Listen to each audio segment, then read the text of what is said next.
I'm often asked by clients and inquiries, what are my rights if I lose my job or if I'm being dismissed, both before that happens, which is a good time to ask, or after it's happened.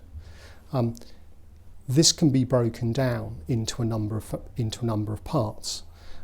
One is your contractual rights, one is relating to discrimination, one relating to unfair dismissal, and one perhaps relating to redundancy if that's applicable. The rights in relation to your contract, I would always give the first tip is ask for your contract from your employer or your statement of terms and conditions of employment and read it. Simple as that, because there's the rule book that you have available to you, and that will tell you what your rights are. You'll probably be looking to check, have I been properly paid in accordance with my contract? Have I been paid my holiday entitlement in accordance with my contract or general holiday entitlement? You would also want to specifically look at what is the notice period you're entitled to, and that should be in your contract, or usually it's 1 week for every year you've worked, up to 12 weeks if you've done 12 continuous years of employment.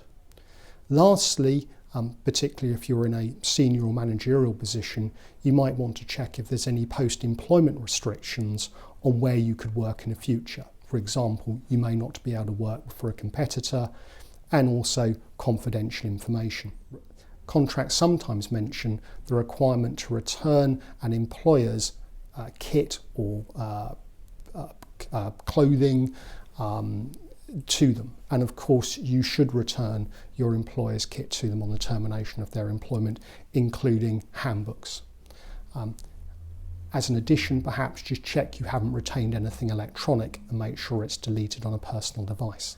Turning to discrimination, there are protected characteristics from being discriminated against, whether it's on grounds of sex, race, sexual orientation and other grounds. Both in terms of the period of your employment, you have those rights not to be discriminated against, and also the decisions or treatment made on termination of employment that shouldn't be on discriminatory grounds. Unfair dismissal tends to be people's primary concern. Have I been unfairly dismissed? I'm asked a lot. One of the first things to realise is to qualify for an unfair dismissal claim, you need to be employed for 2 years. So unfortunately, if you haven't been employed continuously for that employer or a predecessor where you've rolled over from one employer to another, you won't qualify to make an unfair dismissal claim. There's always an exception to that 2-year rule, so that were you dismissed in relation to a statutory right, such as Sunday working or health and safety grounds, that 2-year period wouldn't apply. But I'm afraid it is 2 years. Generally then, if you have got 2 years period of continuous employment, you're looking to check, have you been dealt with fairly or reasonably by your employer? So the standard reasons for dismissing somebody would be in relation to their performance at work, misconduct or redundancy. There are other reasons as well. And if you feel that you've been dealt with unreasonably, that's a good time to take some advice. Lastly, as I mentioned earlier, is redundancy. Redundancy is a fair reason for dismissing somebody from their employment. But in addition, if you have been employed over 2 years, you'd be entitled to a redundancy payment, either under the terms and conditions of your employment at work or in accordance with the statutory redundancy payment.